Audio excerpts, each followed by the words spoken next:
আজ তোমাদের সাথে শেয়ার করব একদম ঝটপট তৈরি হয়ে যাওয়া একটা টেস্টি ছোলে মাসালা রেসিপি। এটা তোমরা খুবই সহজ উপায়ে মাত্র কয়েক মিনিটেই বানিয়ে ফেলতে পারবে। আর এই টেস্টি ছোলে মাসালাটা তোমরা রুটি, লুচি, পরোটা, রাইস বা যেকোনো কিছুর সাথেই ভীষণ ভালো লাগবে খেতে। আর এটা আমি একদম ঝটপট প্রেসার কুকারের মধ্যেই বানিয়ে ফেলবো।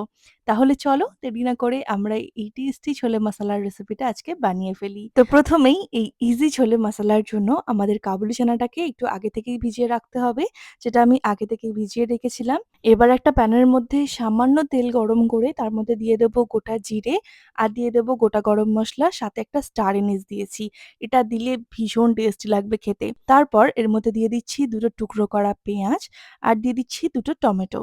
তারপর দিয়ে দেবো এর মধ্যে একটু আদা রসুনের পেস্ট। এটা আমি পেস্ট ব্যবহার করলাম, তোমরা গোটা আদা রসুনও ব্যবহার করতে পারো। আর দিয়ে দিয়েছি ৩ টের মতো কাঁচা লঙ্কা। এবার এই সমস্ত কিছুকে হালকা একটু ভাজা, ভাজা করে নেব। তারপর মসলাটা যখন ঠান্ডা হয়ে যাবে আমি এটাকে পেস্ট করে নিচ্ছি ব্লেন্ডার জারের মধ্যে। তো আমি এখানে ব্যবহার করছি আগারো রিগাল পার্সোনাল ব্লেন্ডার। এর মধ্যে তোমরা যেকোনো ধরনের মসলা গ্রাইন্ডিং, ব্লেন্ডিং সব ইজিলি করে নিতে পারবে। আর তোমরাও যদি এই প্রোডাক্টটা পারচেজ করতে চাও তার জন্য আমি ডেসক্রিপশন বক্সে লিংক দিয়ে দিলাম, বা এই ভিডিওর ভিউ প্রোডাক্টে আমি ট্যাগ করে দিলাম। তোমরা সেখান থেকে ইজিলি এটা নিয়ে নিতে পারবে। এবার একটা প্রেসার কুকারের মধ্যে আমি দিয়ে দিচ্ছি আবার একটু সর্ষের তেল। তারপর দিয়ে দেবো এর মধ্যে পেস্ট করা মসলাটা। আর এই রান্নায় কিন্তু বেশি কিছু একদমই মসলার প্রয়োজন পড়বে না। শুধুমাত্র একদম ঘরোয়া যে উপকরণগুলো আছে, যেমন স্বাদ মতো নুন, দিয়ে দেবো রঙের জন্য একটু কাশ্মীরি লঙ্কার গুঁড়ো, নরমাল লাল লঙ্কার গুঁড়োও ব্যবহার করতে পারো। দিয়ে দিয়েছি সামান্য একটু হলুদ গুঁড়ো আর দিয়েছি একটু ধনে গুঁড়ো আর দেবো সামান্য একটু কাসুরি মেথি। এই কাসুরি মেথিটা দিলে টেস্টটা অনেকটা এনহ্যান্স করবে। তারপর আবারও ২ থেকে ৩ মিনিটের জন্য একটু নাড়াচাড়া করে কষিয়ে নিয়ে এবার এর মধ্যে আগে থেকে ভেজানো কাবলি ছোলাটাকে আমি দিয়ে দেব।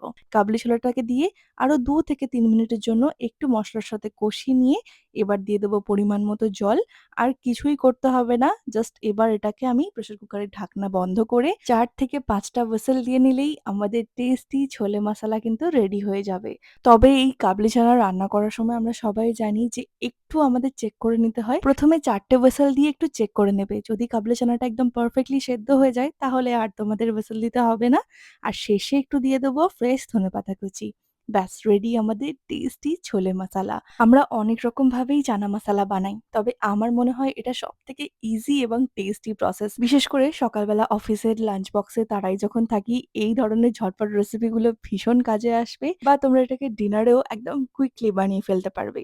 কেমন লাগলো আজকের এই টেস্টি চানা মাসালার রেসিপিটা আমাকে কিন্তু কমেন্ট করে জানাতে হবে।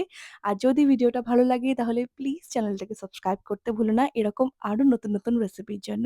আজ তাহলে ভিডিওটা এখানেই শেষ করছি। দেখা হবে আবারও কাল নতুন রেসিপি নিয়ে। টাটা।